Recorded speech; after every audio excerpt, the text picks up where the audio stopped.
Hello दोस्तों, नमस्कार। आपका स्वागत है आपके अपने चैनल हिंदी हब ऑफिशियल पर। तो इस कक्षा में हम हिंदी साहित्य इतिहास के 20 प्रश्नों की श्रृंखला का चौथा आपका ये वीडियो है। तो देखिए आपके कितने प्रश्न सही हो पाते हैं। जितने सही होते हैं कमेंट में लिख करके बताइएगा। ये श्रृंखला आपकी मेहनत को दोस्तों निखारने का प्रयास करेगी। और यदि अभी तक आपने हमारे टेलीग्राम ग्रुप को ज्वाइन नहीं किया है तो ज्वाइन करिए, और चैनल पे नए हों तो दोस्तों चैनल को सब्सक्राइब कीजिएगा। तो चलिए शुरू करते हैं आज की ये वीडियो।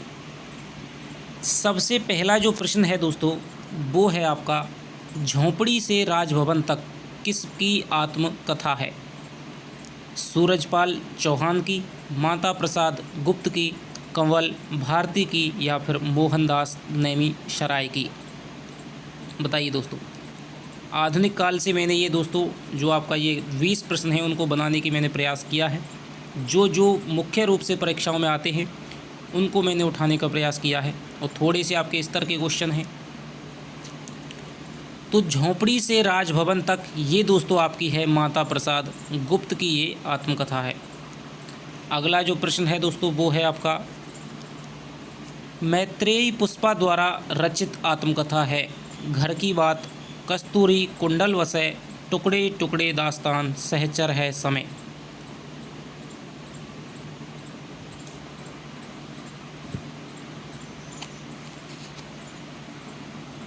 बताइए दोस्तों।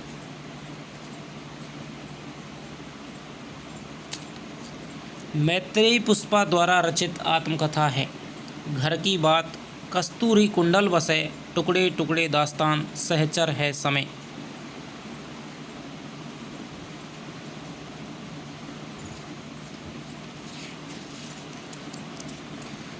तो ये दोस्तों मैत्रेयी पुष्पा ने लिखी है आपकी कस्तूरी कुंडल वसय। ठीक है, तो ये इनकी आत्मकथा मानी जाती है। आधुनिक काल में गद्य का विकास सबसे प्रधान साहित्यिक घटना है। रामचंद्र शुक्ल, नगेंद्र, हजारी प्रसाद द्विवेदी और रामविलास शर्मा। तो आधुनिक काल में गद्य को सबसे प्रधान साहित्यिक घटना मानने वाले जो इतिहासकार हैं, आलोचक हैं, वो कौन हैं? शुक्ल हैं, नगेंद्र हैं, हजारी प्रसाद द्विवेदी हैं, या फिर रामविलास शर्मा हैं?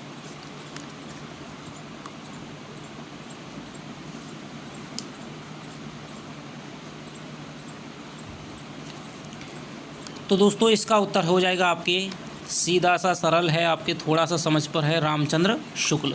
इसीलिए दोस्तों गद्य की प्रधानता के कारण ही आचार्य शुक्ल ने अपने इतिहास में आधुनिक काल का जो नामकरण है वो आपके गद्य काल किया था। अगला आपका जो प्रश्न है वो है, निबंध गद्य की कसौटी है, यह विचार किसका है?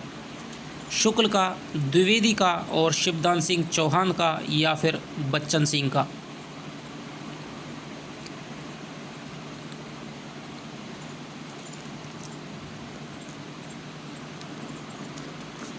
तो इसका जो उत्तर है दोस्तों वो हो जाएगा आपके शुक्ल का। ठीक है। प्राचीन संस्कृत आचार्यों ने कहा था कि गद्यम कवीनाम निक्सम वदंती, यानी कि गद्य है वो कवियों की कसौटी है।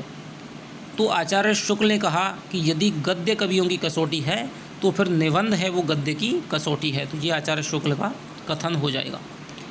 अगला जो प्रश्न है दोस्तों वो है, बालकृष्ण भट्ट को हिंदी का प्रथम निबंधकार किसने माना है? रामचंद्र शुक्ल ने, श्री कृष्ण लाल ने, नंद दुलारे वाजपेयी ने, या फिर नामवर सिंह ने?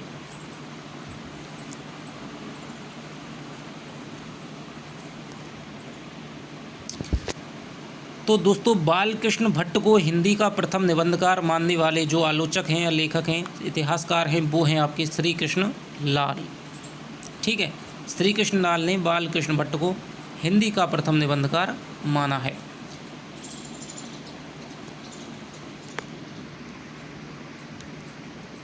अगला जो आपका प्रश्न है दोस्तों वो है, ठेले पर हिमालय निबंध के लेखक हैं।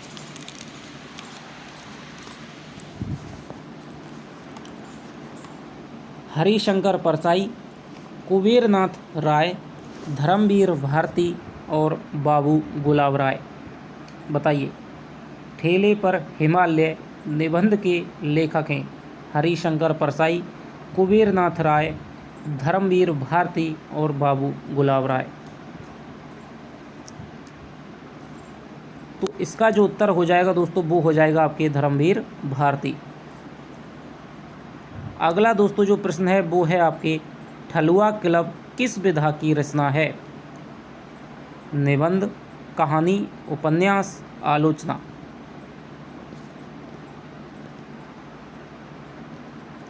तो दोस्तों ठलुआ क्लब है वो आपके निबंध विधा की रचना है। ठीक है, ये रचना है आपके बाबू गुलाब राय की, उन्होंने निबंध है ठलुआ क्लब। अगला जो आपका प्रश्न है वो है आचार्य शुक्ल का मनोविकार संबंधी निबंध है। काव्य में लोक मंगल की साधनावस्था, आरपीएससी फर्स्ट ग्रेड का क्वेश्चन है ये। काव्य में लोक मंगल की साधनावस्था, श्रद्धा भक्ति, मानस की धर्मभूमि, भारतेंदु हरिश्चंद्र।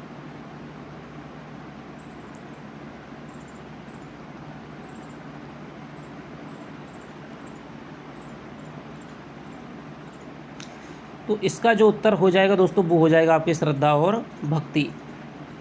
तो जो आचार्य शुक्ल हैं प्रधान रूप से दोस्तों मनोविकारात्मक या विचारात्मक निबंधों के निबंधकार माने जाते हैं। ठीक है, और उन्होंने ये आपका श्रद्धा और जो भक्ति है आपके सेकंड ग्रेड के जो सिलेबस हैं शुक्ल के 3 निबंध आपके लगे हुए हैं, तो उनमें आपका एक श्रद्धा और भक्ति लगा हुआ है। इसको भी दोस्तों हम पढ़ेंगे, बहुत जल्द ही आपको पढ़ेंगे। राग दरबारी के रचनाकार कौन हैं? श्री राम शर्मा, श्रीलाल शुक्ल, वृंदावन लाल वर्मा और चतुरसेन शास्त्री।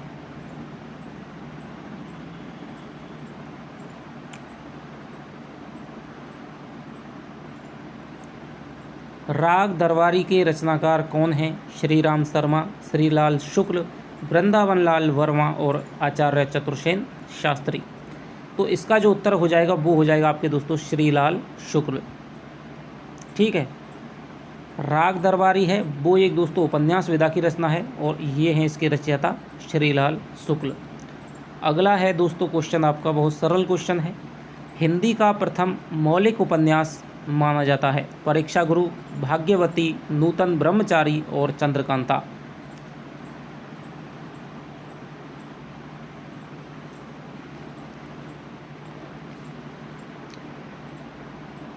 तो दोस्तों हिंदी का जो प्रथम मौलिक उपन्यास है वो है आपके परीक्षा गुरु, जिसको कि आचार्य रामचंद्र शुक्ल ने हिंदी का पहला मौलिक उपन्यास माना है।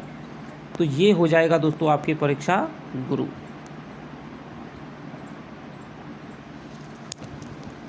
अगला जो प्रश्न है दोस्तों वो हो जाएगा आपके मैया दास की माड़ी नामक उपन्यास के लेखक हैं? फणीश्वर नाथ रेणु, गंगा प्रसाद विमल, निर्मल वर्मा और भीष्म साहिनी।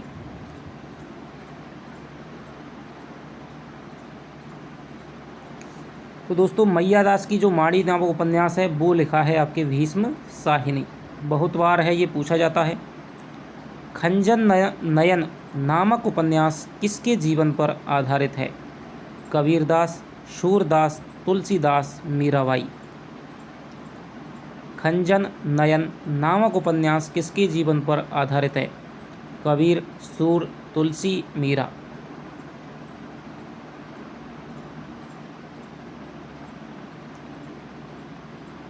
तो इसका जो उत्तर हो जाएगा दोस्तों वो हो जाएगा आपके सूरदास। ये जो उपन्यास है दोस्तों वो अमृतलाल नागर ने लिखा था। जीवनी परक आपका ये उपन्यास है। ठीक है, खंजन नयन। इसके अलावा अमृतलाल नागर ने ही एक उपन्यास और लिखा है मानस का हंस, जो कि तुलसीदास के जीवन पर आधारित है। अगला जो आपका प्रश्न है वो है मानव चरित्र पर प्रकाश डालना और उसके रहस्यों को उद्घाटित करना उपन्यास का मूल उद्देश्य होता है। कथन का संबंध किससे है? मुंशी प्रेमचंद से, जैनेन्द्र, जयशंकर प्रसाद और भगवती चरण वर्मा। तो उपन्यास की दोस्तों ये परिभाषा है वो किसने दी है वो आपको बताना है। तो दोस्तों इस परिभाषा की जो जो देने वाले हैं वो हैं आपके मुंशी प्रेमचंद। तो मुंशी प्रेमचंद ने कहा है कि संपूर्ण मानव जीवन के चरित्र पर प्रकाश डालना और उसके रहस्य हैं उनको उजागर करना ही उपन्यास का मूल उद्देश्य होता है। अगला जो प्रश्न है वो है आपका, निम्न में से दलित जीवन पर आधारित कहानी है? ईदगाह है, घर जमाई, ठाकुर का कुआं, पंच परमेश्वर।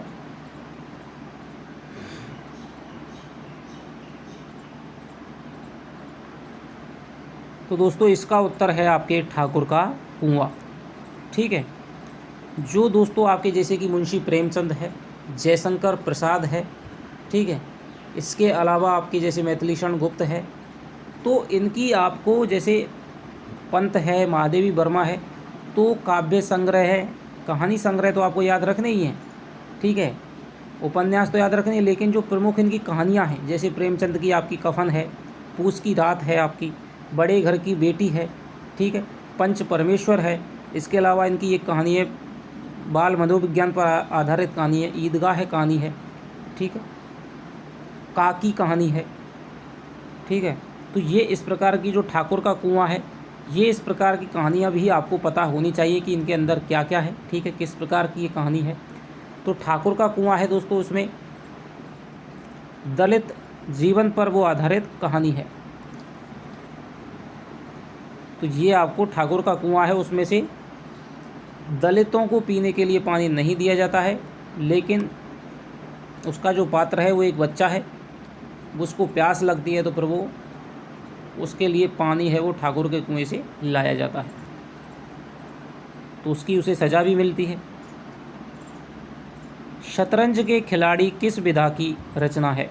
उपन्यास, जीवनी, कहानी और संस्मरण।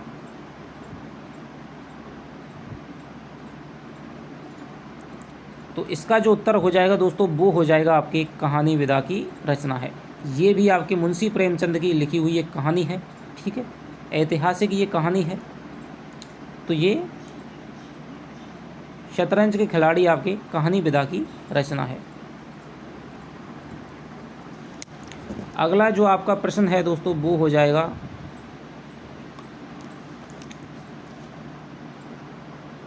निम्न में से नागार्जुन की लिखी हुई रचना कौन सी है? डूबते मस्तूल, प्यासी पथराई आंखें, दो एकांत, स्मृति की रेखाएं।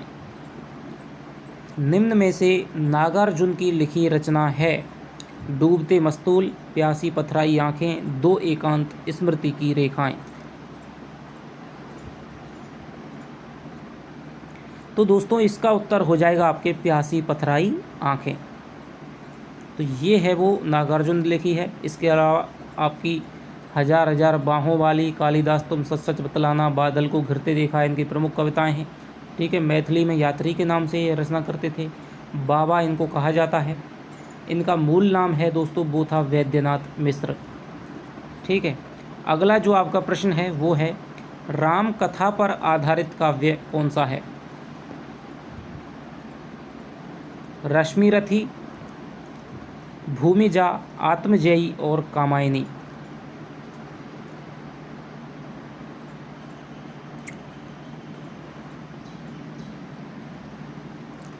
तो इसका जो तो उत्तर हो जाएगा आपकी भूमिजा। भूमिजा जो काव्य है वो आपकी नागार्जुन ने लिखा है, जो कि राम कथा पर आधारित है। इसके अलावा आपको हो गए रश्मिरथी, जो कि दोस्तों कर्ण के जीवन पर आधारित है, दिनकर का है। आत्मजयी आपके कुंवर नारायण का है, नचिकेता पर आधारित है। कामायनी आपके जयशंकर प्रसाद का है, जिसमें कि आपकी जो प्रलय है उसका वर्णन है वो 15 सर्गों में किया गया है। पांचाली नामक खंड काव्य के रचनाकार हैं प्रसाद, मैथिली शरण गुप्त, रांगे राघव, गोपाल दास, नीरज।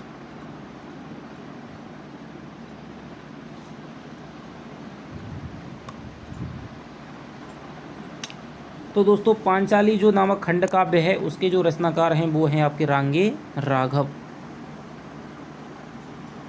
त्रिलोचन का मूल नाम था त्रिलोकीनाथ, वासुदेव सिंह, त्रिमूर्ति सिंह, मनमोहन सिंह।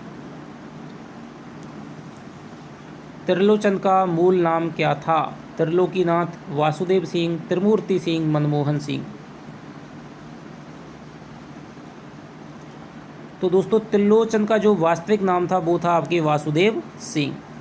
कुछ आपके प्रमुख रचनाकार हैं, जैसे कि आपके प्रेमचंद का मूल नाम पूछा जाता है, नागार्जुन का मूल नाम पूछा जाता है, ठीक है, त्रिलोचन का मूल नाम पूछा जाता है। तो ये आपको कुछ ऐसे मूल नाम हैं जो आपको हिंदी साहित्य की कक्षाओं के अंतर्गत दोस्तों आपको विस्तार से पढ़ाए जाएंगे। और मैं इसी क्लास में दोस्तों ज़्यादा नहीं बोलता हूँ, क्योंकि कई लोग कहते हैं कि भाई आपका समय है, 20 प्रश्न हैं और समय आपका ज़्यादा लग जाता, तो ये सही नहीं है दोस्तों। आपको विस्तार के साथ में यदि पढ़ना है तो आप हिंदी साहित्य की जो कक्षाएँ हिंदी अपर हैं उपलब्ध, उनको लेना आप शुरू कीजिए। वहाँ पर मैं आपको एक एक चीज़ है वो वास्तविकता में बहुत ही विस्तार के साथ में बताऊँगा। मेरे प्रियतम को आता है तम के पर्दे में आना नामक पंक्तियाँ किस काव्य धारा से संबंधित हैं? द्विवेदी युग, छायावाद युग, प्रगतिवाद युग, नई कविता।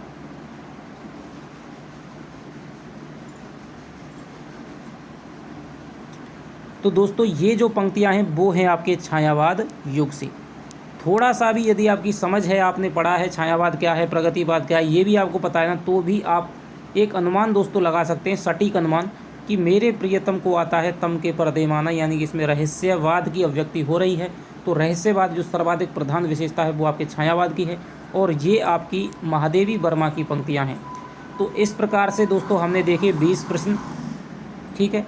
अब आपके कितने सही हुए हैं, ठीक है। गलत पर आपको ध्यान नहीं देना है। यदि आप सही पे दोस्तों ध्यान देते जाएंगे, मेहनत पर आप ध्यान देते जाएंगे, तो आपके एक दिन दोस्तों गलत प्रश्नों की संख्या है वो बिल्कुल दोस्तों ख़त्म हो जाएगी और केवल आपके सही सही क्वेश्चन बच जाएंगे। तो आपके कितने सही हुए हैं दोस्तों कमेंट में लिख करके बताना, ठीक है। जिनके कम हुए हैं उनको निराश होने की आवश्यकता नहीं है, वो भी कमेंट में लिखें। यूँ नहीं कि यार हमारा क्या है, सब लोग मजाक, आपको कोई नहीं जानता है आप कहाँ के हैं, क्या है क्या नाम, कोई नहीं जानता है, ठीक है। मैं भी नहीं जानता हूँ दोस्तों। आपका केवल हमारा एक अंतर्मन का संबंध है, ठीक है। साहित्य के माध्यम से, क्लासों के माध्यम से ही हम एक दूसरे से जुड़े हुए हैं। तो आप लिखेंगे तो आपको पता चलेगा। तो चलिए अब आपसे मिलता हूँ अगली कक्षा में, तब तक के लिए दोस्तों बाय बाय, जय हिंद, जय भारत।